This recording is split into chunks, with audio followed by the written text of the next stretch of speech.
Hello, my name is Mark and welcome to I'm Organic Gardening, located in Zone 6B in the state of New Jersey. And what we have here is a nice display of comfrey. Now, I planted this last year in a video from a large plant and I divided up into several sections so I can plant it down this whole row here, which I'll show you later. And it did amazingly well last year. It took root again nicely. This is a nice permaculture bed. And what I'm going to do is I'm going to plant tomatoes along this trellis over here, and I'm going to use the permaculture method of growing the comfrey in the ground. We're going to cut it down now to, let's say, only about a foot tall so my tomato plants can get some sunlight towards the back, and all this will become a beautiful mulch for all those tomato plants also. So let me show you how I'm going to do it, and I hope you enjoy this. Now here we have a very good picture of the whole row. It's about 50 feet long. And again, last year I planted this up from a main plant. I divided that up and it grew into this now the following year. And I will leave a link at the end of the video and also in the description of the video of me planting this up last year. Now this comfrey has done extremely well. This is pure permaculture, like I said before, and we're going to be planting tomato plants up along that trellis in the back. Also, I want to show you there's only one section that's flowering right now.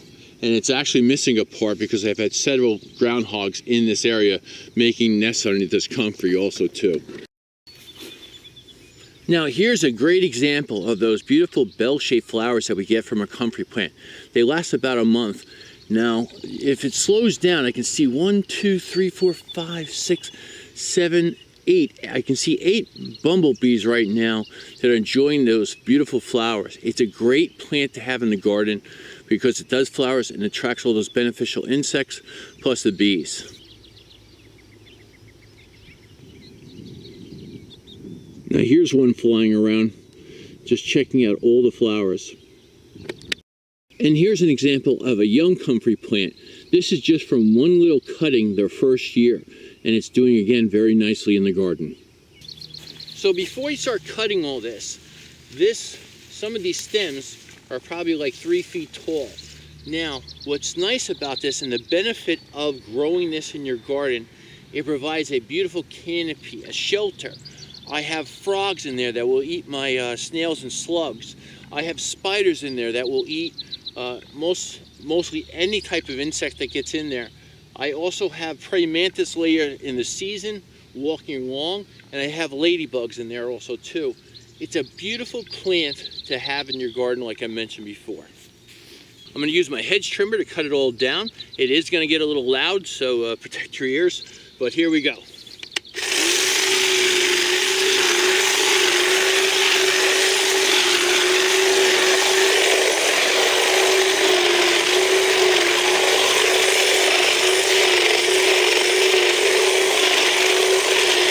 Now I have everything cut down here as a mulch laying on the ground, and I can move it towards my tomato plants in the back if I wish to. Now also on this plant, let me give you a close-up here. Like that other plant before that was just still flowering, this is also sending up new flowers too in this cluster. So that's why I don't want to cut the top of the plant off here. This is a nice cluster coming up.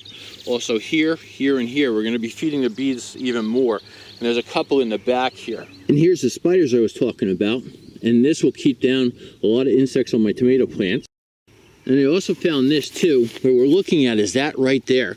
That's a praying mantis cocoon. I believe it's called a cocoon.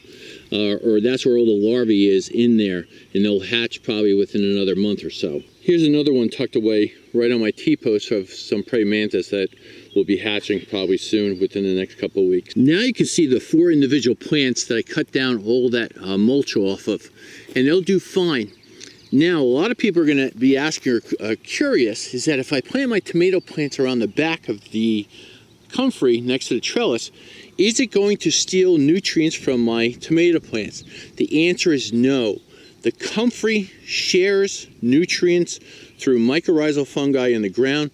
Let's just say it's a network of tunnels of this beautiful fungus that goes from those comfrey plants to that tomato plants. It's in the same category, and if you want to know more about it, look in the description below, and it will give you a list of the products that get along with each other or some type of companion planting. it does a marvelous job, and you'll see with the tomato plants, I don't have to use any kind of fertilizer. I don't even have to use worm castings or rabbit manure. I will just plant it, and I planted last year, and the tomatoes, and they did great. And I'll plant them again next year, and I'll plant them again next year after that, and just keep on doing it all the time. There's really no downside to this. Plus, it's just the pure beautiful planting of the comfrey that brings in all those other insects that stops that tomato plant from having any problem or diseases. And when it comes to even watering, it shares also too. If the comfrey plant has too much water, it will share with the tomato plant, again through that mycorrhizal fungi that's in the ground, that network that has always been here. Every single plant on this planet, except for maybe 5%, and those are your brassicas, don't share. And that's it. So anything else shares, from trees to other trees, from plants to other plants. Nature has developed this over the years, and what it is, all that green comfrey that's growing right now, it's collecting the sunshine and actually feeding all the microbes in the ground, just like your tomato plants. That's where all those exudates come from, and actually will break down your sand, silt, and clay and feed them all the 50 minerals that change to nutrients to that tomato plant, and that's why that tomato plant is healthier and more nutrient dense. The tomatoes, that is. So I'm going to take my tomato plant here and plant it directly behind my comfrey plant. It's not going to shade it because the sun rotates and it will go around and give it plenty of sun. It just needs 6 hours. If we get 12 hours, great. So now, I'm just going to dig a hole the same size as the pot. Again, the soil is extremely soft because it's all just filled with mycorrhizal fungi to make soil aggregates. Now in this particular case, a lot of people asked me from the last video, can I plant them deep? Sure, you can plant them deep as long as the ground is not hard or has a problem with not soil aggregates in it. So now we can see here, we'll take it out of the pot. Again, just clean some of the roots off here. And a lot of people ask me too, it's just coconut coir and worm castings on top of the soil, or not the soil, it's coconut coir. Coconut coir is not soil. And I just take some of these roots that are going around, and then I'll plant it deep, like so. We're going to go down about, let's say, it's a 4-inch pot. I'm going to go down about like 6 inches. And if you want to, we're going to go down even more. We're going to go down 8 inches or so. Beautiful. It's going to go down the whole 8 inches, and then we're going to get more roots from the stem in this permaculture environment. We're just going to take our soil, break it up a little bit, give it a good push down, and we're going to fill that back up. And then we can take our comfrey, like so, and just add it on top as a mulch, like so. And then we're all set to go. And that tomato plant is going to do fine. We're just going to wrap it around like that. And it's all nice. Leaves aren't going to touch the ground at all. No splashing from the rain in the future up towards the plant. And this comfrey will die back, and if I want to, I can add more mulch from the other comfrey plants, or I can just pick leaves off of this and add it to the ground. Thanks for watching. Give it a thumbs up. Any questions or comments, leave them below, and I'll see you again shortly with another video.